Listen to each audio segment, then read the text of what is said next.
Star news Marathi, नवे पाऊल नवी दिशा.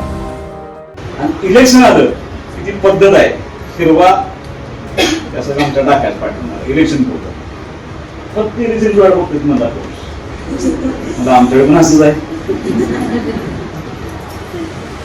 आता 4 वर्ष निवडणूक नाही करणार आम्हाला.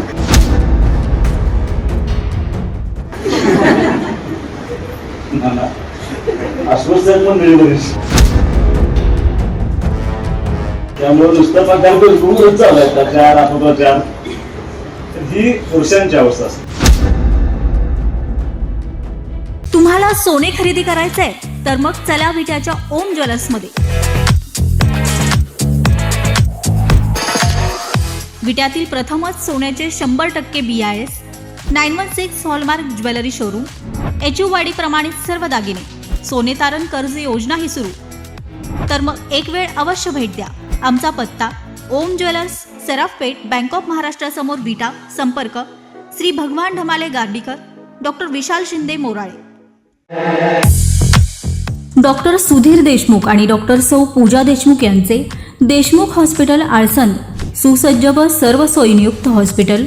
ECG आणि मॉनिटरची सोय, खात्रीशीर उपचार व इलाज, रुग्णांसाठी ॲडमिट होण्याची सोय.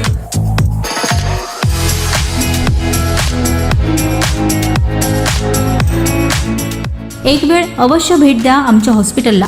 आमचा पत्ता देशमुख हॉस्पिटल आळसंद, तालुका खानापूर, जिल्हा सांगली.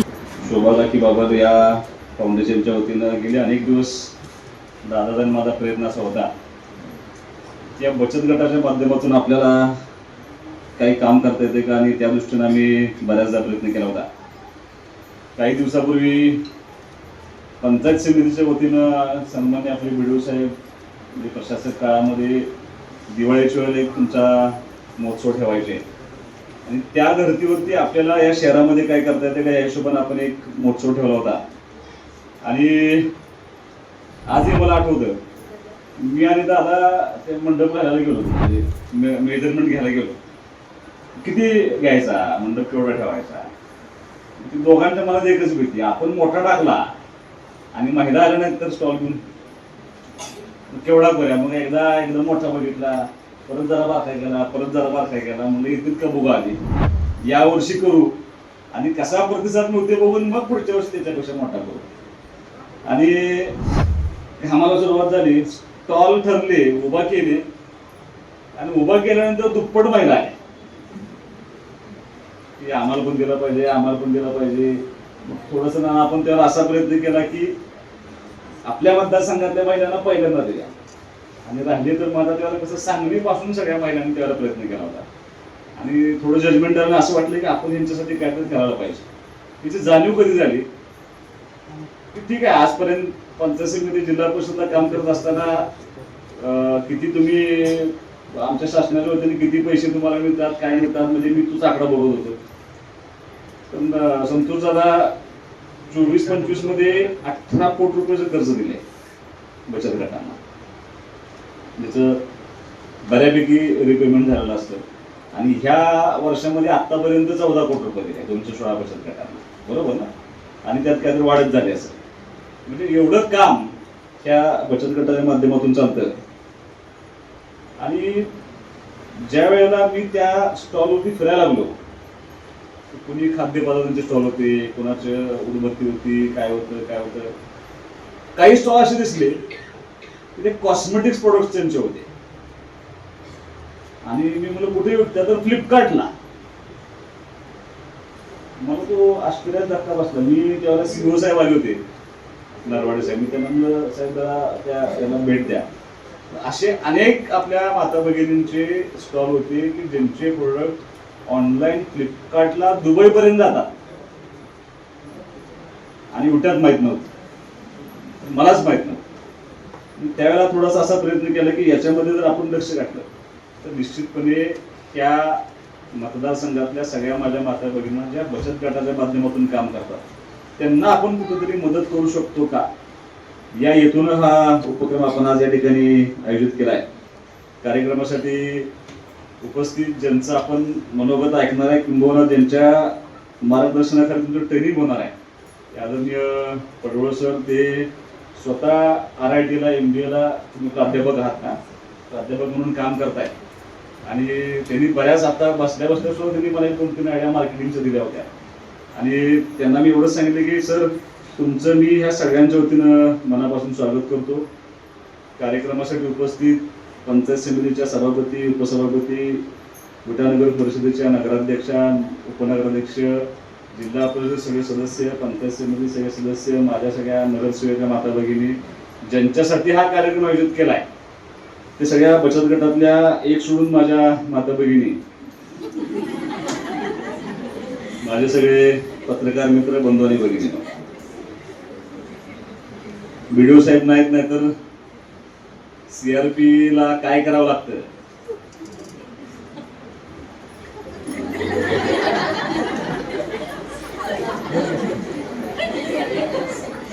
CRP ला मानधन असतं ना, मग तेवढं तर आणखी आलं असतं बचत गटाच्या माध्यमातून. मी फारसं भाषण करणार नाही, पण मी त्या कार्यक्रमाच्या वेळेला सांगितलं होतं की हा फक्त महोत्सवापुरता मर्यादित राहणारा कार्यक्रम नाहीये, तर बचत गटांना एकत्र करून आपल्याला त्या बचत गटांच्या महिलांसाठी काय करता येऊ शकतं यासाठी आम्ही भविष्यामध्ये प्रयत्न करू आणि त्याची सुरुवात आज मी या निमित्ताने शुभारंभ करतोय. मी मागे उभा राहिलेल्या सगळ्या माझ्या माता भगिनींचा मनापासून दिलगिरी व्यक्त करतो. तुम्हाला बसायला खुर्ची नाही, खुर्च्या संपल्या, मला वाटलं नव्हतं एवढ्या मोठ्या संख्येनं तुम्ही याल. समोर बसलेले पत्रकार आणि व्यासपीठावरची मंडळी 5 मिनिटात उठून जाणार आहेत, त्यावर तुमची व्यवस्था खुर्चीवरती केलीच आहे. आता पुढच्या वेळेला माझी विनंती आहे की आणखी मोठा हॉल आपण साहेब कुठेतरी बघूया. आज कार्यक्रम घेण्याचं उद्दिष्ट असं होतं की त्या निमित्तानं तुम्ही सगळे एकत्र या. आपली भूमिका काय आहे, भविष्यामध्ये काय करायचं आहे यासाठी मी तुम्हाला एकत्र बोलवले. कदाचित आज तुमच्याकडून मला जी अपेक्षा ते असं आहे की आज बोलवताना आपण जी ठराविक लोकांना बोलवले, ठराविक लोक म्हणजे कोणची उत्पादित करतायत माल, त्या उत्पादित करणाऱ्या बचत गटांनाच आपण या ठिकाणी एकत्र बोलवले. कारण आमचा उद्देश असा आहे की तुम्ही जो माल उत्पादित करताय तो माल उत्पादित करत असताना आज तुमचं बेसिक ट्रेनिंग होईल, पण तुम्ही जर आम्हाला सगळं सॉर्टिंग आपण करतोय ना की बचत गटाचं नाव, तुम्ही उत्पादित करत असलेला माल आणि त्यासाठी तुम्हाला लागणारं सगळं प्रशिक्षण म्हणजे त्याचं लायझनिंग. कारण आता तुम्ही जर घरगुती उत्पादन बनवत असाल, कोण पापड लोणची बनवत असला तर तुकाराम मुंडे साहेब आले, त्यामुळं त्याचं सर्टिफिकेशन, त्याचा टेस्ट रिपोर्ट, त्याचं सगळं तुम्हाला तुमच्या हातात असलं पाहिजे. आणि त्यासाठी हा कार्यक्रम आपण आयोजित करतो. इथून पुढे तुम्हाला लागणारे सगळे लायसन्स, लागणारे सगळे सर्टिफिकेट हे तुम्हाला द्यायची जबाबदारी या शोभा बाबर फाउंडेशनच्या वतीनं आम्ही तुम्हाला ह्या ठिकाणी सुरू करतोय. आजपासून तुम्ही जो व्यवसाय निवडाल, कदाचित आता सर तुम्हाला काही बेसिक गोष्टीमधून व्यवसाय कसा निवडायचा त्याचंही तुम्हाला थोडंफार ट्रेनिंग देतील.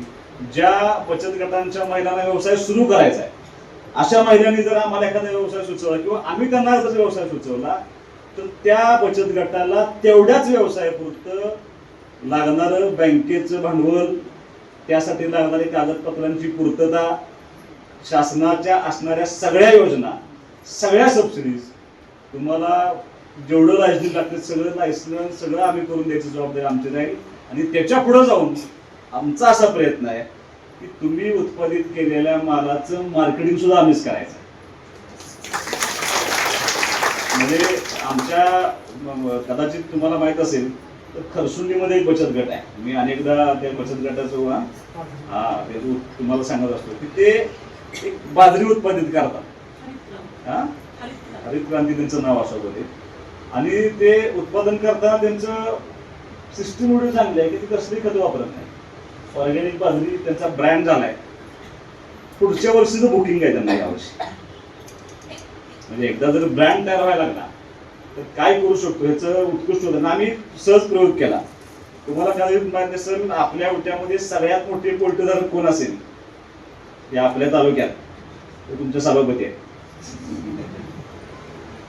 का नाही, त्यांचे मिस्टर आहेत, आता ते मदत करतात. मी सहज प्रयोग केला की आता आमच्या पंचायत समिती किंवा शासनाच्या वतीनं देशी बर्ड्स पक्षी आपण देतोय आणि त्या अंड्यातून ते उत्पादन चालू असं प्रयोग केला. आम्ही म्हणलं जर समजा जास्त प्रमाणात दिल्या आणि आमच्या बचत गटाने जर ते उत्पादित करून अंडी कलेक्ट करून जर आम्ही विकू शकलो का, असा आम्ही सहज प्रयोग केला. तर मी असा प्रयोग करत होतो की 6चं पॅकेट 12चं पॅकेट तुम्हाला चालत नसतं, त्याच्यावरती एक्सपायरी लाईज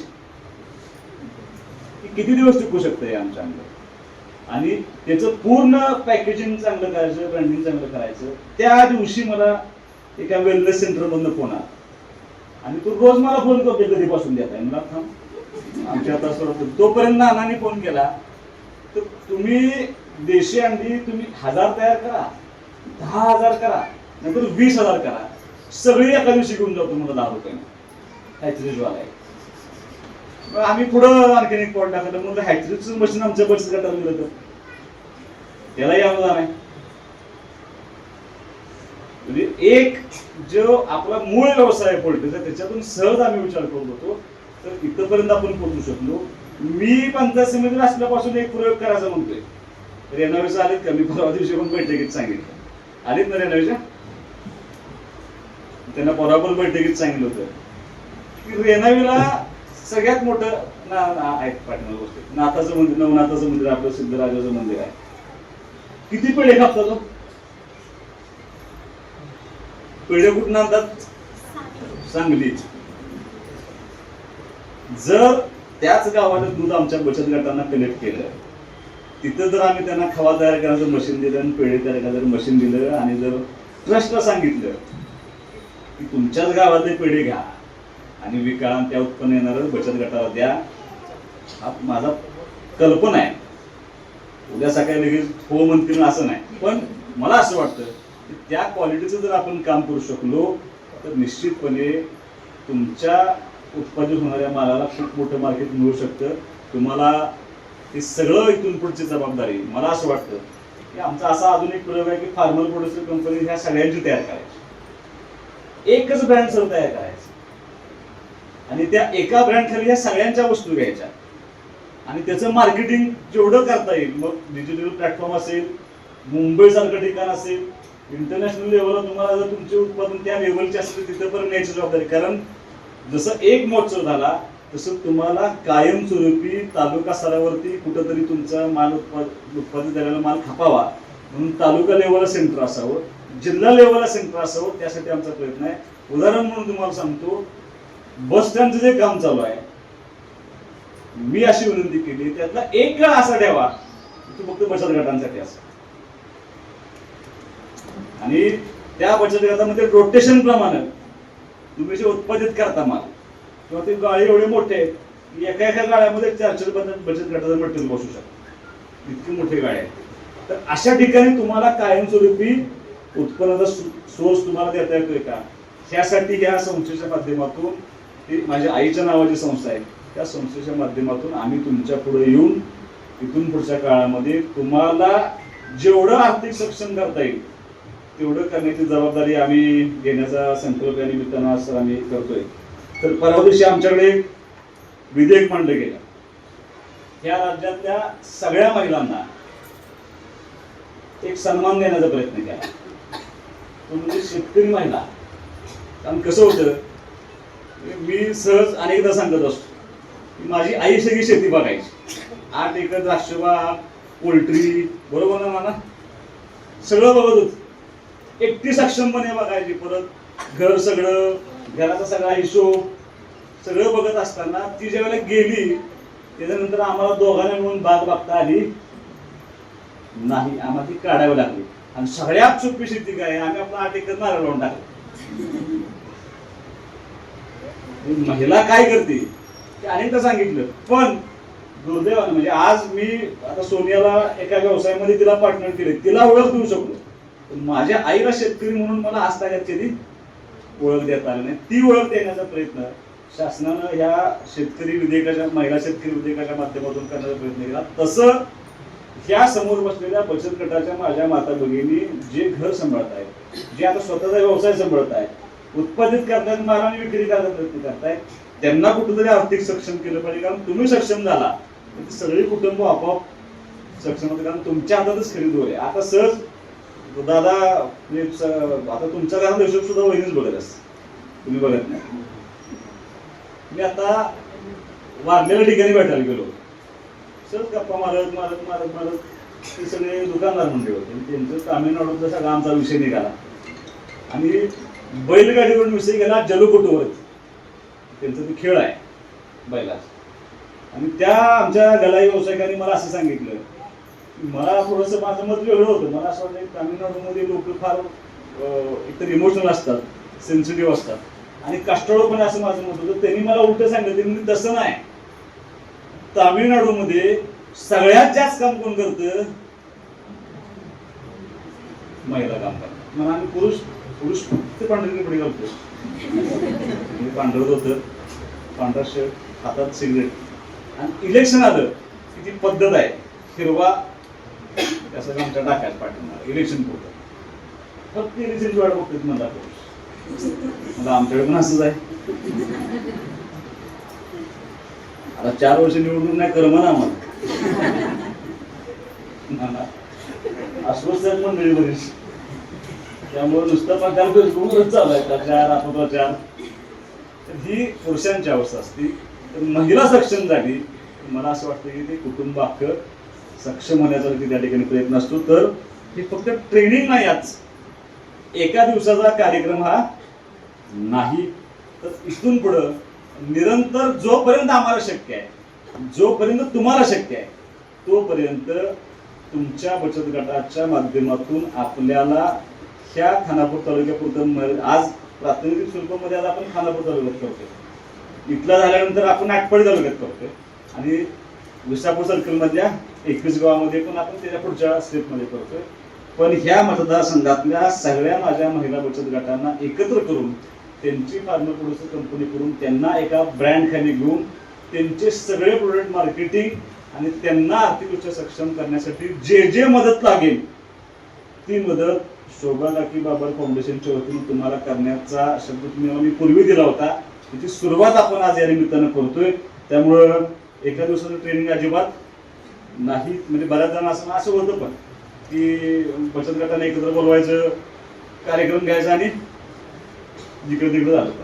तसं न करता तुम्हाला सक्षम करण्यासाठी आजपासून आणि तुम्हाला म्हणजे प्रत्येक इंडिव्हिज्युअल बचत गटाला सेपरेट ट्रेनिंग पाहिजे असतं, सेपरेट ट्रेनिंग.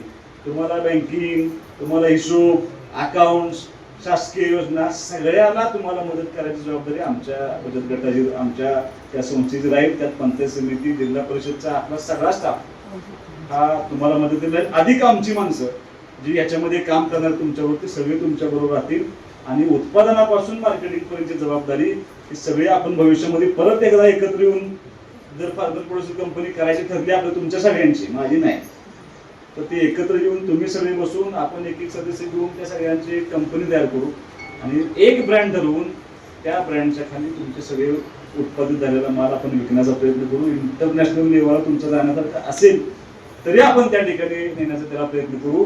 पण तुमच्या उत्पादन होणाऱ्या मालाला तालुकास्तरीय, जिल्हास्तरीय, राज्यस्तरीय आणि देशस्तरीय न्यायची जबाबदारी हे ऑर्गनायझेशन इथून पुढे कायमस्वरूपी करेल. एवढं आलोचन मी तुम्हाला त्या निमित्तानं देतो. दिवाळीच्या वेळेला आपला परत तो महोत्सव आहेच. मला असं वाटतं की अजून त्याला 3-4 महिने अवधी आहे. त्या 4 महिन्यामध्ये आपण ह्याच्याही पेक्षा पुढे एक स्टेप गेलोय. त्यासाठी जर तुम्हाला काय उद्यापासून लागणार असेल मदत, आता काही उत्पादनं बरेचसे इथे दिसत आहेत, ते कुठल्या बचत गटाचे आहेत? तुमचेच आहे. हा, रेवणगाव. तुमचंच आहे ना फ्लिपकार्टला? कुणाला फ्लिपकार्ट? हा, सायली मॅडम. 2 आता याचं लायसन्स नाही, सर्टिफिकेट नाही, सगळं केले काळ्या बाबांचं. तुमचं जर मुंडे साहेब आले तरी अडचण नाही आम्हाला.